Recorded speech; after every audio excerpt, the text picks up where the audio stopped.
megalodon with the biggest possible prediction of the megalodon and then the smallest. So they think it's probably somewhere in between the two.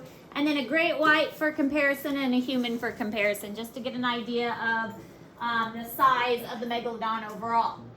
Now, we didn't have a chance to talk about sharks, skates, and rays yesterday, but that's what we're going to focus on today. Or the skates and the rays. Skates and rays also fall into the chondrichthyes category, and they have the cartilaginous skeleton just like the sharks do. They live on the ocean floor. That's why they have like the flattened bodies. Has anybody ever gone to like a stingray bay and got to touch these or feel these? Yeah. I know they have one at Kansas City Zoo. I think they have one at the St. Louis Zoo too. They're actually quite interesting that you're allowed to touch these, considering they have a stinger. They're called stingrays for a reason. But most of them are pretty harmless. But yesterday, I believe, was Steve Irwin Day. Do you guys know who Steve Irwin is? Steve Irwin was amazing. I grew up watching him on TV. But Steve Irwin was this Australian guy who would go around and educate people about animals, and he would, he was in charge of the Australia Zoo, and now his children have kind of taken over educating about animals. Anyway, the reason we bring him up was because he would wrestle alligators, and he would go play with venomous snakes and do all this dangerous stuff, and the thing that finally killed him was a stingray, which is very ironic because, you can go pet stingrays. But the stingray just happened to catch him right in the heart when he was doing a documentary on them. And it just happened to sting him directly in the heart, which is how he died. But they live on the ocean floor, and their teeth are actually very blunt. So they've got blunt teeth that do kind of shed in a similar pattern to sharks, but it's very blunt and not very sharp at all. So they don't really bite you. Like when we took our kids to the Denver aquarium when they were pretty small, we got to feed the stingrays, and you held your hand flat, and they came and they took it out of your hand, and it didn't hurt because their teeth are very blunt. They use their blunt teeth to eat invertebrates off of the ocean floor, and their pectoral fins, which are the ones on the side, are flattened into these wing-like structures. And they do have that venomous spine, which again is what did cause Steve Irwin's death. If you've never seen any of Steve Irwin's videos, you should check it out because he was quite a guy. And they do have a long modified tail, which they do lash back and forth for defense mechanisms. You ever seen this on TikTok? I don't think the serious have never seen fishing Gary. The dude that just grabs stuff in the Everglades. Serious, this dude on TikTok, his name's Fishing Garrett. He just goes to the Everglades and he just grabs stuff. Like snakes, crocodiles, geckos. He'll just go in there and just grab That doesn't sound wise. He walks barefoot, he's just Oh, I've seen a barefoot. Maybe I have seen it. this dude just goes, and he's on the search for the 20-foot long Burmese python. Doesn't sound wise. The biggest snake I ever worked with at the zoo was probably from this table to the end of that one. And she weighed a good 45 pounds. She's gentle though. Called her Big Mama. How big is your snake? Mine has gotten quite big. She's the sweetest thing. She goes from about here to here now. Yeah, she's gotten quite big from last year. We had her out playing with her the other day, and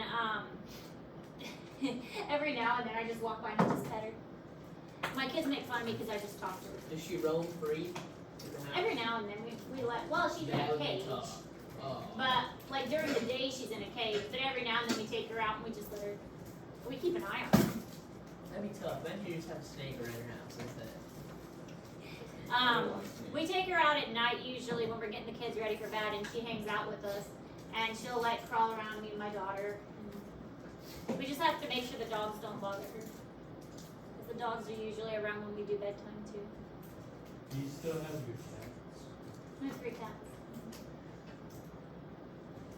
cats and 2 dogs, and then the snake and frog, and Oh, 3 this ferrets and 2 here. rabbits. The cats and the snake are friends. The cat conspires with the snake to escape. I trust myself. But the snake is as sweet and gentle as ever. I trust my 5-year-old with that snake.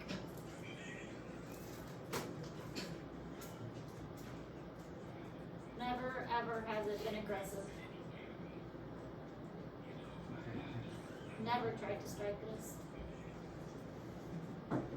Alright, so difference between skates and rays. The rays have more of a roundish appearance, and skates have this little indentation right here.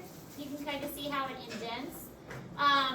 Skates do not have this extra spine, and rays do. So that is the main difference if you're just looking at them straight away. So the rays have that spine, and skates do not, and skates have this little indentation right there. So that's the main difference if you're just looking at them close up. Just looks like a rough duck snake. Looks like a what? Like a rough duck snake. Kinda So does. Been through it. A manta ray is a ray, correct? Correct. So this is its mouth. Isn't that cool? Look at its teeth. I mean, if you got your finger stuck in there, surely it would hurt. Here's like the teeth that have broken off. Because the teeth do that conveyor belt thing just like the shark teeth do, only the teeth are much flatter. So that's why it still has that rough kind of appearance. This is what the teeth look like when they shed. So if you ever see anything like this along the beach, it's manta ray or stingray teeth.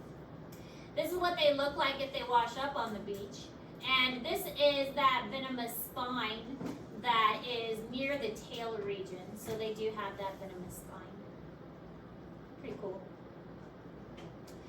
These are the other types of sharks that you would be responsible for identifying on the test. Remember, every test will have an identification portion. So great whites. The other one that a great white is often confused for is this mako shark here. Mako sharks look like a great white, but mako sharks are typically a bit smaller. Interesting fact, when a shark, like a great white, goes to actually eat and strike at something, it will close its eyes. It closes its eyes and it lifts its nose up. So when it actually strikes at the food, it can't see what it's eating because it closes its eyes and lifts its nose up. So, can't see. Here's the basking shark with its mouth wide open, the whale shark, and of course the hammerhead shark. That one's pretty easy to identify. But whale sharks and basking sharks are both pretty docile and calm. So if you came across either one of these, you might mistake it for an actual whale, but neither one of them is very aggressive.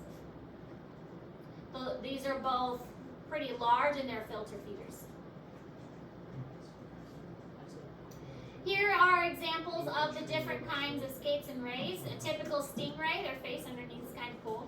The manta ray, and this is a thorny skate for obvious reasons. It looks kind of thorny, and this is a spotted eagle ray. Also, obvious reasons, spotted. Okay. So now we're going to go ahead and move on to the next group. We talked about Agnatha, Nathostoma, and Chondrichthyes. So that leads to Ostiechthyes. Ostiechthyes is the bony fish. The bony fish do have true bones, and they have an operculum. Their operculum is super important. It is a bony covering over the gills. Because of this bony covering, they do not have to continuously swim. The bony covering over the gills allows for suction. And that suction means that they can stay still and suck the water into their mouths. And this allows them to breathe with the water over their gills without having to continuously swim. So bony fish can stay still, basically. They don't have to continuously swim like the chondrichthyes do. They have lungs or a swim bladder. There are fish that have lungs, which is different. These fish typically are going to live in places that have puddles that dry up so that they can survive on land for short amounts of time. So there are lungfish. There are the lungfish are not a very widespread type. But most fish are going to have a swim bladder, and we talked about swim bladders and Ostiechthyes, and what substitutes for a swim bladder in the chondrichthyes. That helps the chondrichthyes go up and down. Liver, oil. Yes, very good. Their livers have oil that helps them to control their buoyancy in the water. The oily liver helps them to go up and down, whereas the Ostiechthyes have a swim bladder with air in it, like a balloon, that helps them to go up and down. So the Ostiechthyes are found in almost all aquatic habitats, lakes, ponds, rivers, ocean streams. Most places are going to have bony fish. There's a little creek close to my house, and there are little minnows in it. And I love it. Yes. Would like a snakehead, would that be like a lungs fish? Because I know they can go on like land and like breathe and stuff. I'm not familiar with the snakehead, but if it's a fish that can come on land, It's like a really long like here. look up its classification. Do classification of snakehead.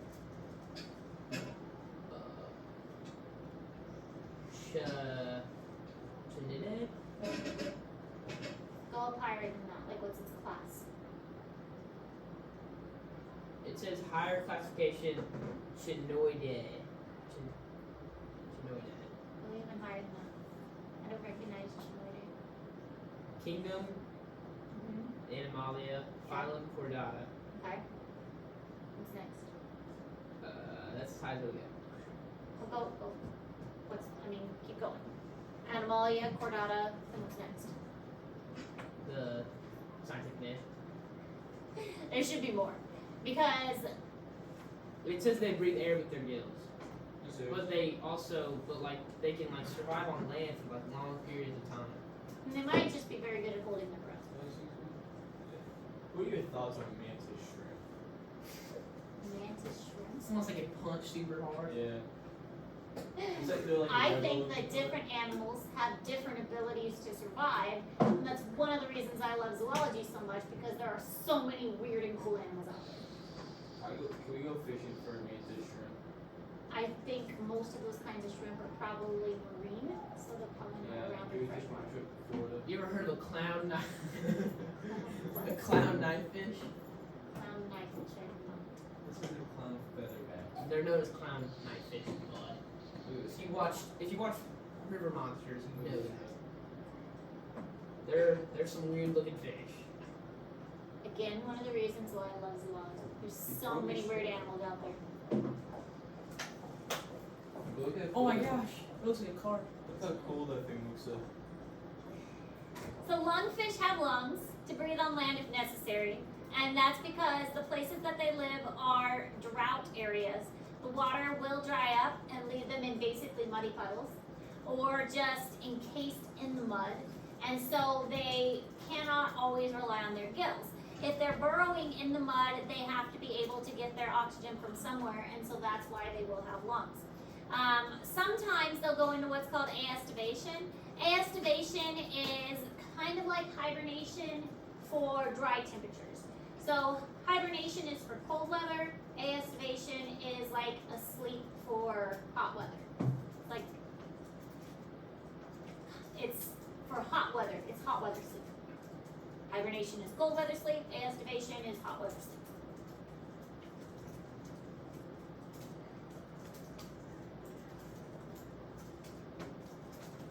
Also, lungfish will often have stubby fins, and their stubby fins allow them to almost walk from puddle to puddle.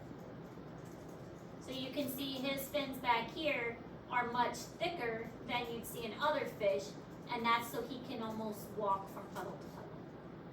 Pretty neat.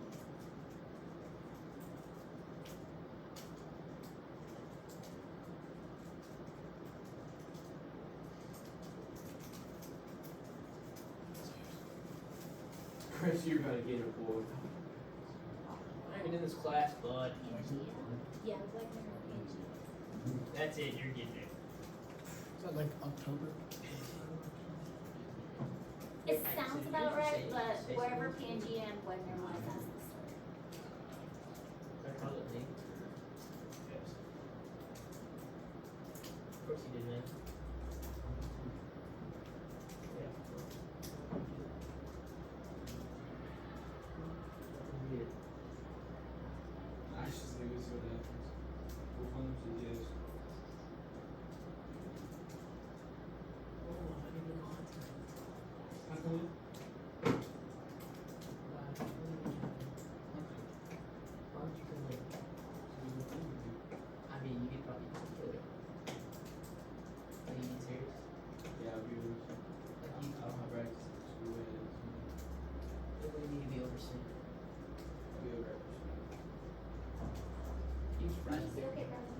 boy? No. Right next to my house. I mean, I could ask if he can go. He is asking dad if he's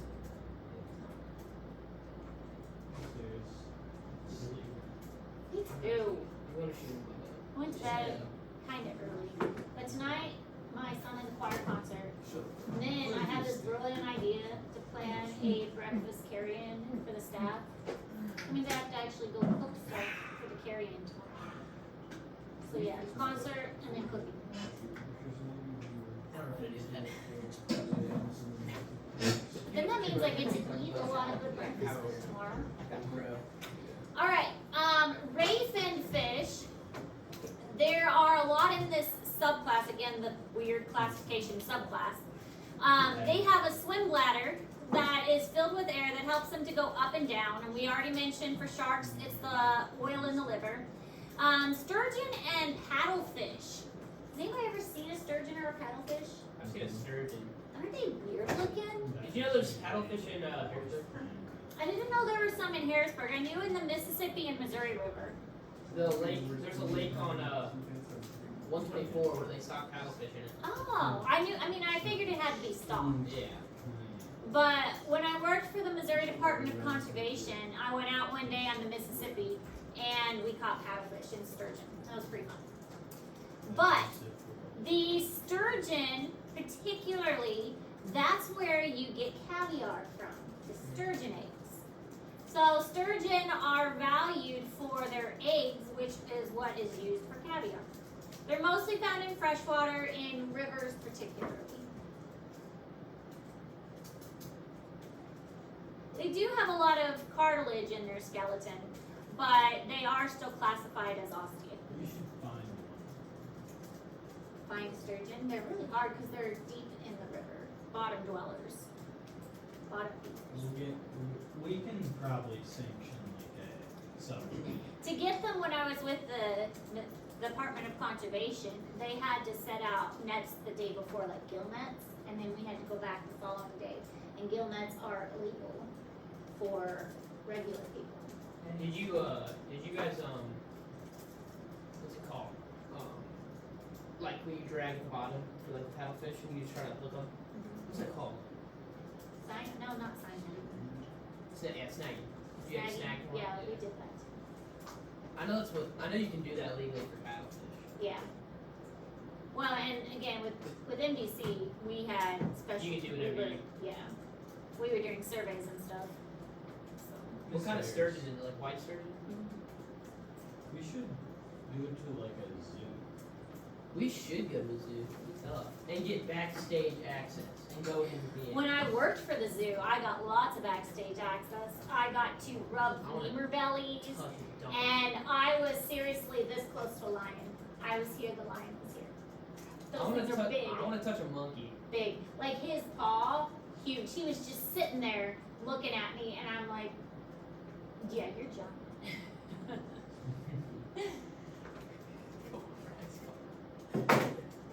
The elephants were pretty cool because we got to feed them and they snot you pretty well. When they get you with their trunk, they snot you. I'd let an elephant snot me. Their trunks are pretty gross. But the elephants were so smart too. What's smarter, an elephant or a dolphin? I mean, I haven't had a lot of interaction with the dolphin. I've had a lot of interaction with dolphins, so I don't know. Dolphins are pretty smart though. I think, or it's like orcas. Orcas are super smart. Orcas are smart, but on the list of intelligent animals, dolphins rank higher than orcas. Have you seen the thing where orcas will like kill something and then just only eat their liver and leave everything else? Because they like know that's like the most like nutrition like. It's like they'll kill something, just eat its liver, and then not eat anything else. That seems kind of wasteful.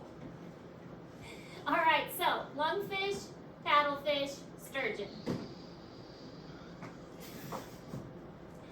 All right, other things about Ostiechthyes. Bony fish use several strategies to help them swim efficiently. Being able to swim through currents and swim through the water, they've got to have several strategies. A streamlined body is one thing. So their bodies are kind of wider in the middle, pointy in the front and pointy in the back, and that helps the water to go around their body. So birds, we'll see this in birds as well, having a streamlined body so the air goes over the birds. Same kind of idea for their bodies going through water for fish. Having that streamlined body is going to help them move through the water more efficiently. Also a mucus covering, that's going to help them move through the water and also make them taste less, taste not as good to predators, but that's going to help them move through the water pretty efficiently. Fins and tail for moving and steering and propelling. And of course the swim bladder for going up and down, because not only do you have to go back and forth and turn sideways, you have to go up and down in the water, and that's what the swim bladder is for. So lots of strategies to be able to move.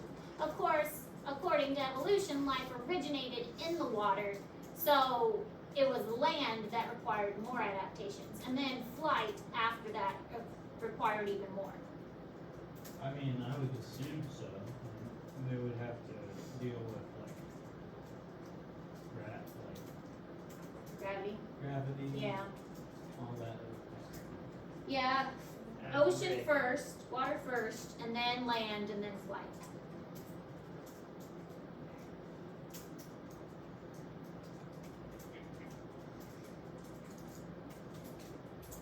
We should be able to finish this section up pretty quickly and test on this fairly soon after Thanksgiving break, and then get to the major core dates fairly soon after Thanksgiving break, and focus on those till Christmas.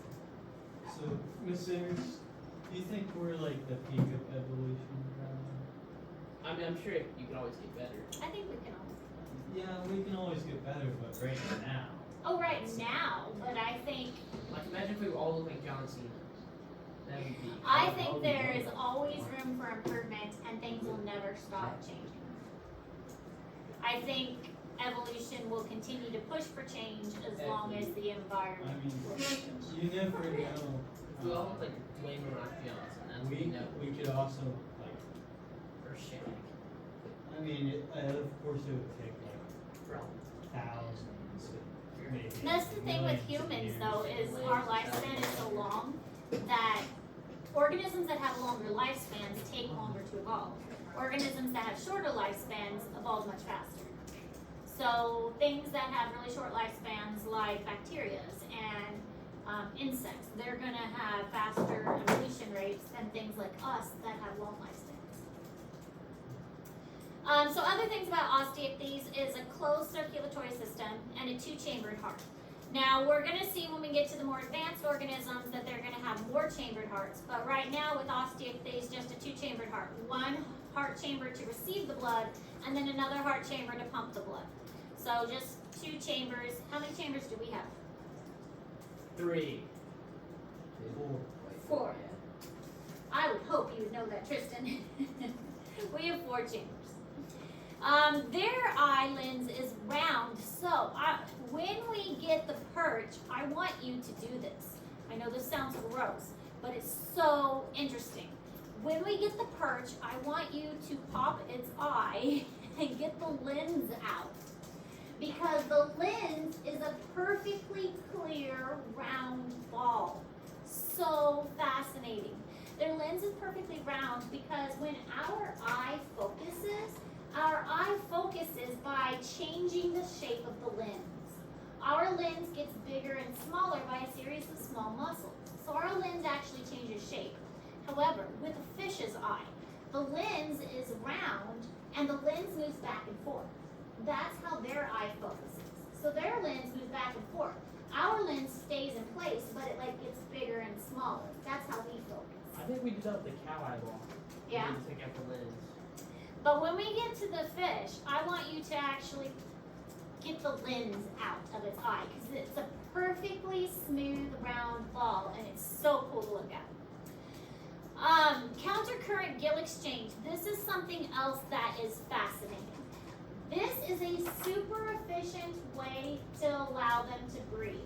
Basically what it means is that the water is going one direction over the gills and the blood is going the opposite direction.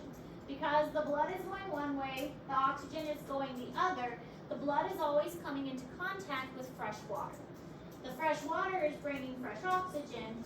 The blood is bringing deoxygenated blood. So it's a very efficient way for the gills to get the water or the oxygen that it needs. If they were going the same direction, it's not going to be nearly as efficient. The countercurrent gill exchange is going to allow for the most efficient way for it to pick up the oxygen that it needs from the water. Also, the operculum system, with the operculum opening and closing, it's creating that suction. The water comes in through the mouth and gets sucked in by closing the operculum, and then opening the operculum, closing the mouth, pushes the water out over the gills. Without the operculum, they can't breathe. Well, I mean, they have to swim like the sharks do. Oh, he said I can go home. He said I can't bring anybody though. Sure, he did. This shows the countercurrent gill exchange. The water goes in the mouth, over the gills. The operculum is the bony piece that covers that. Then you have the water flowing one way and the blood flowing the other. So water flowing one way, blood flowing the opposite way, and that's why it's countercurrent, opposite directions.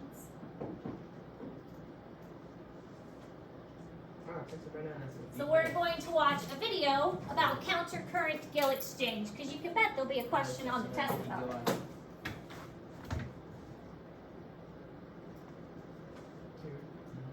Unlike land animals, almost all fish breathe or get their oxygen from water.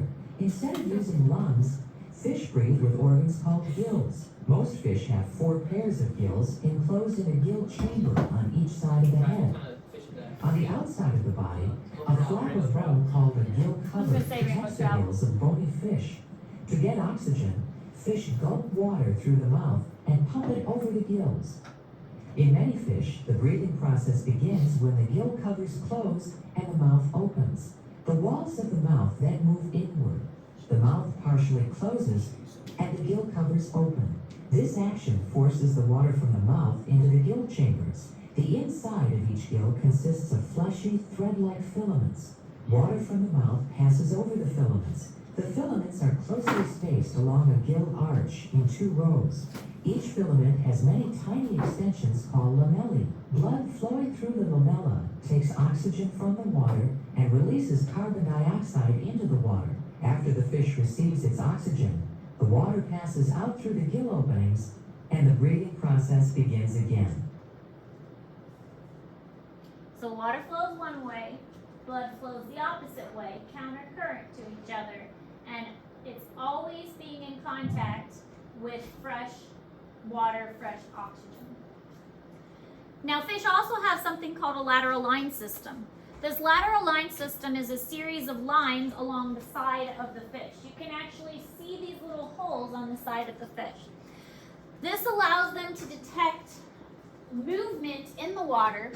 Basically, it has little hairs inside the holes, and the little hairs are going to kind of move around with either the movement of the current of the water or even low frequency sounds. It helps to detect if there's a current in the water itself, or if there's another organism nearby, if it's making ripples in the water, things like that. Some fish can actually generate electricity, like the electric eel can generate up to 500 volts of electricity. Quite painful.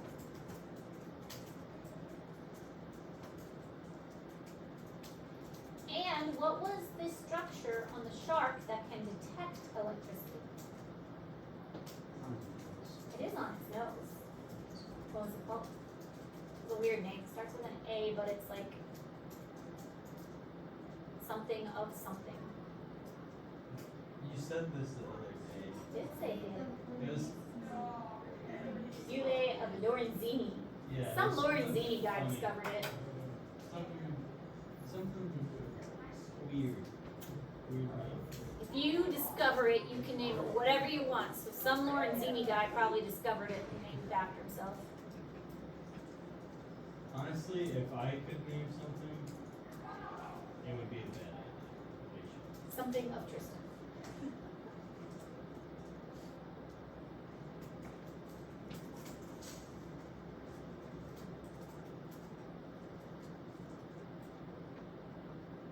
You can name your last name.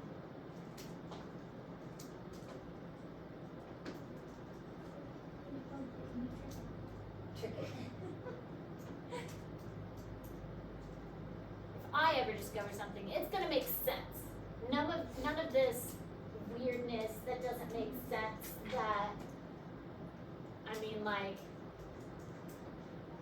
there's introns and exons, but the introns stay in the exon. It's gonna make sense. Be one of those words that actually, oh yeah, I understand that. It's gonna make sense. Or maybe I'll just put something weird in there to just throw everybody off. Okay, so the lateral line system. You can see here, this is obviously a goldfish. Right here on the side is a series of dots. That's the lateral line system. You will be able to see this really easily on the perch. When we dissect the perch, it'll be pretty obvious, the lateral line system. Here's the lateral line system just kind of drawn on this fish. But the water comes in and it's like little hairs. And so the hairs will get moved around. This is what it looks like, kind of magnified. And as the hairs move back and forth, it kind of helps to detect the current. We have something very similar to this in our ears, and it helps us to balance. That's where our balance system is in our ears. And the little hairs in our ears, as the motion of the hairs get moved back and forth, that's what makes us dizzy, is the hairs in our ears. So, kind of similar to the hairs in our ears, the lateral line system on fish. All right, osmoregulation. Osmoregulation is balancing water and salts of the body. This is especially important in freshwater and saltwater fish because the saltiness of the fish compared to the saltiness of the outside is going to have a huge impact on the fish itself. So you have a fish in a lake or pond, and the fish has a very salty body, but it's in the fresh water of a pond like it, in your backyard, okay? But the fish is salty. Because of osmosis and diffusion, which you all learned about, because by this point you all had biology, which way is the water gonna go? Fresh water, salty fish. Which way is the water gonna go? Into the fish or out of the fish? It's actually gonna go into the fish, because it's trying to dilute the fish. The salt is gonna wanna go out of the fish, but the water is going to try and go into the fish. So that means the water goes into the body naturally, so they don't need to drink. The fish is so salty compared to the fresh water, the water is just going to keep dumping into the fish. And so a freshwater fish doesn't need to drink. He's getting so much water that's naturally just flowing into his body. He is overwhelmed by the amount of water that he doesn't need to drink. He's already getting plenty that's just flowing into him. So he's not going to drink, and he's actually going to produce a large amount of urine. So they're constantly urinating because they just have so much water flowing into them by diffusion and osmosis. Well, osmosis in this case, osmoregulation. So freshwater fish get so much water flowing into them. However, the reverse is true for saltwater. In saltwater, the surrounding water in a marine fish is so salty that it's more salty than the fish itself. So the water is getting sucked out of the fish because it's more salty than the fish. So the water is getting sucked out of the fish constantly, which means that the water is leaving their body, so they do need to drink to try and replenish it. They're drinking it to try and replenish the salt that is leaving them. And that also means that they are going to urinate very, very little. This is also why they say don't drink salt water, you're going to make yourself more thirsty. If you drink ocean water, you're actually going to pull more water out of your body because the salt water is more salty than your body. So it's going to actually pull more water out of your body, and you're going to be even more thirsty because it's more salty than your body is. So it's actually gonna pull more water out of your body by osmosis.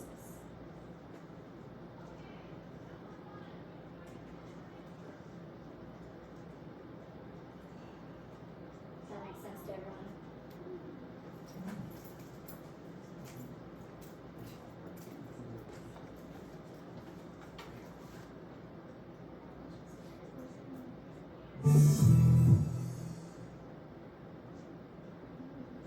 All living things on Earth need water because the chemical reactions that make life possible happen in an aqueous solution, which means us land animals have to drink it to keep it inside of us all the time. But what about Everybody loves fish? this guy. It seems like since they're always in the aqueous solution of whatever body of water they're swimming around in, they wouldn't need to actually drink the stuff. But it turns out that some fish actually do need to drink and others do not. It depends on the fish and what kind of neighborhood it lives in. Water, you should know, first of all, is really into finding a balance. If you have a membrane that water can pass through and there are different concentrations of salt on each side, then the water will always flow toward the saltier side of the membrane until the concentrations on both sides are the same. That means that freshwater fish have it easy. Since the concentration of salt in their bodies is higher than the concentration in the water, that freshwater just flows right in, mainly through their gills and into their bloodstream. They also swallow some water when they eat. I mean, it's kind of unavoidable, but they don't need to actively gulp down water. But in order to retain the balance of concentrations, the fish's tissues still need to have some salt in them. And that's where chloride cells come in. These are special cells in the gills that produce large amounts of an enzyme that controls the flow of dissolved salts, like sodium and potassium, across cell membranes. So in freshwater fish, these chloride cells work hard to bring just the right amount of salt into the fish's bloodstream. Now, saltwater fish have the opposite problem. For most of them, the concentration of salt in the water is higher than the concentration in their blood. That means that as they pass water over their gills to breathe, the higher concentration of salt outside of their body is constantly sucking water out of them. So these fish have to drink a lot,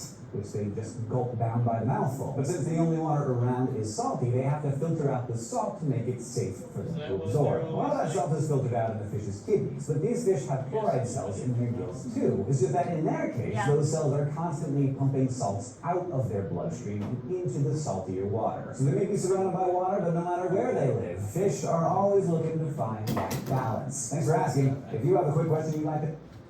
Okay. This will also be a question on your test. Make sure you understand osmoregulation with fish, because I will be sure to ask a question about it. Saltwater versus freshwater fish and how they find that balance. Which one will have to drink water, which one will not have to drink water. Reproduction. The reproductive strategy of fish is most of them are going to lay lots of eggs, because they have very little parental care. Now some of them will do, like protect their eggs some of the time, but most of the time they lay the eggs and then they go away. Because laying lots of eggs, they assume that some of them are going to be eaten, and then once the eggs do hatch, they assume that some of the babies are going to be eaten. Most of the time they're going to be eaten. So very few of them are actually going to make it to adulthood. Now, the idea here is that there are two main reproductive strategies, and I think we mentioned this before. Some animals will have lots of babies and assume that only a few of them will survive. Or, on the opposite side of that, some animals will have 1 or 2 babies and invest a lot of care into that baby, with the assumption that I'm going to take care of this one to make sure it survives. So we are obviously that one. We have a few offspring. We invest a lot of care, like 18 years, into that offspring to make sure that offspring survives, and that's our strategy. The strategy of the fish is, let's lay hundreds and thousands of eggs and really hope that a few of those are going to make it. So elephants also do the long-term strategy. I'm going to have 1 or 2 babies. I'm going to raise it with this other female elephant, and we're going to make sure this baby survives.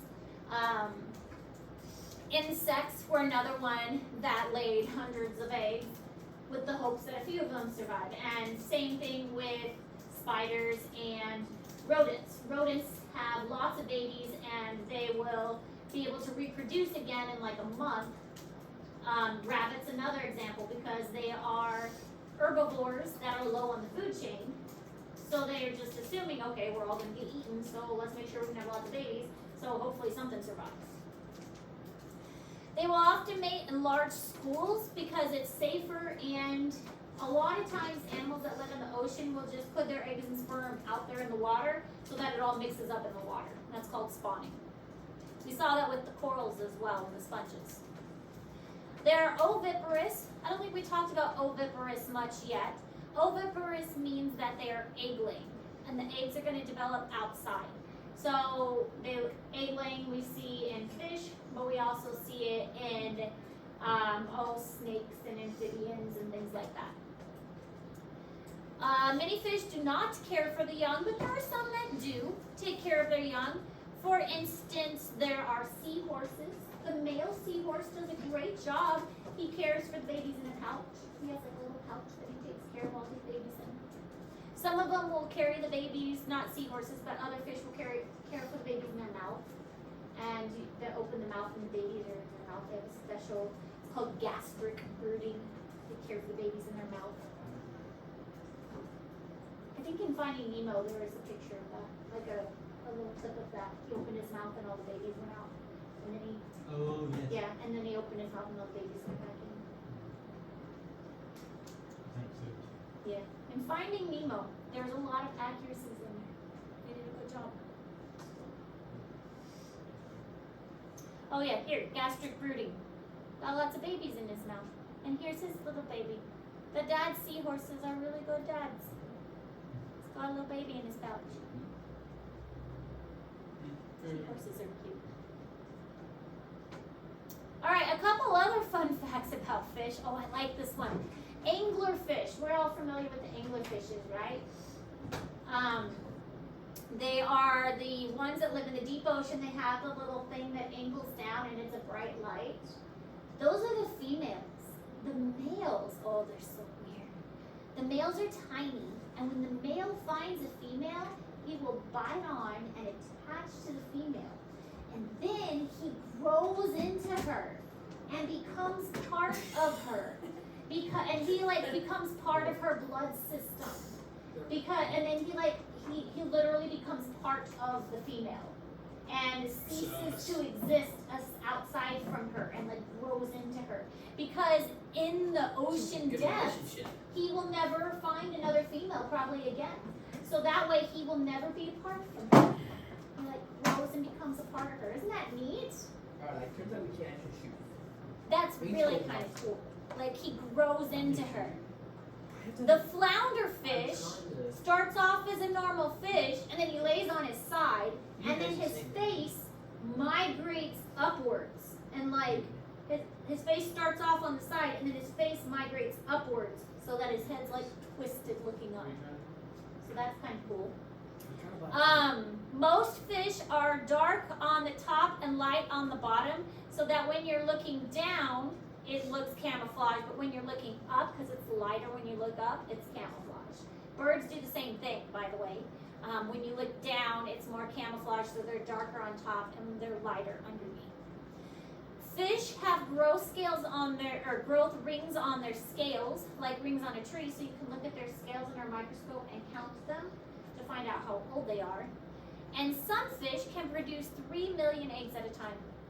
That's a lot of eggs. It's a lot of eggs. But not all of them are going to survive, of course. And here are some lovely pictures of fish. A seahorse.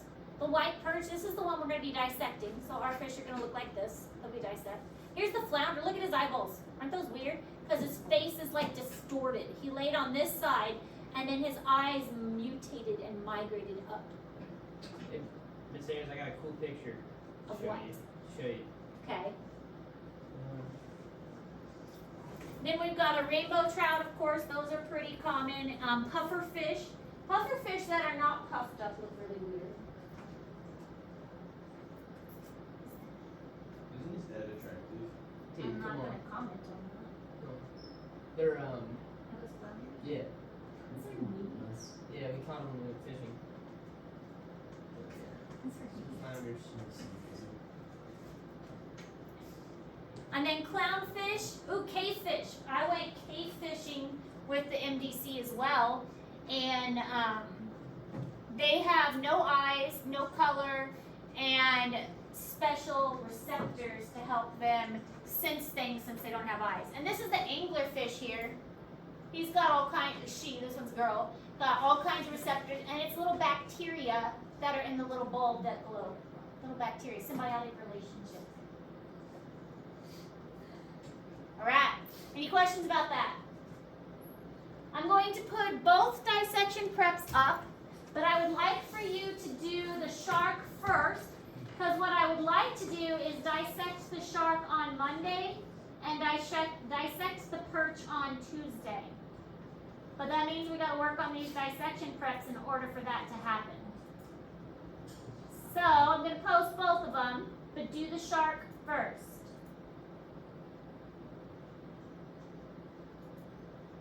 So dissection of the shark on Monday, dissection of the perch on Tuesday is the plan. When are they both? I'm DK. tentatively saying Tuesday of next week. Are you supposed to? But we'll see. I might change that depending on timing. But tomorrow's going to be a work day to work on them. So tomorrow's just a work day. I'm 13. But focus on the shark one first. She went ahead. Because I want to do the shark on Monday. She wasn't happy to take a screenshot. She said she could get it.